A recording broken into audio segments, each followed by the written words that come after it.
กล้าหาญคอยรับฟังตามคำสั่งผู้บัญชาการสมัครสมานทหารเรือรวมใจกันเมื่อยามรบเฮารบอย่างกระเสือทหารเรือสู้ถึงตายเมื่อถึงข่าวตลาดชีวิตผู้สิทธิ์เกือตะลาวมาไปตามหาวเข้ามาฆ่าให้ตายทหารเรือเราเฮามันผ่านหมู่บ้านศัตรูเพื่อตายตาอยู่เรือนักสู้ท้าทายตะกันเกียรติศักดิ์รักษาด้วยใจยึดมั่นป้องกันอาณา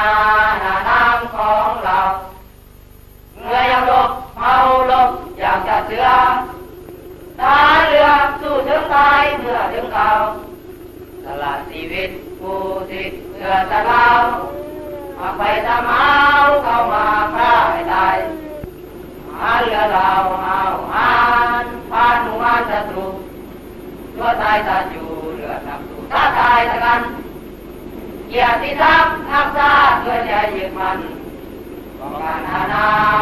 น้ำของเรา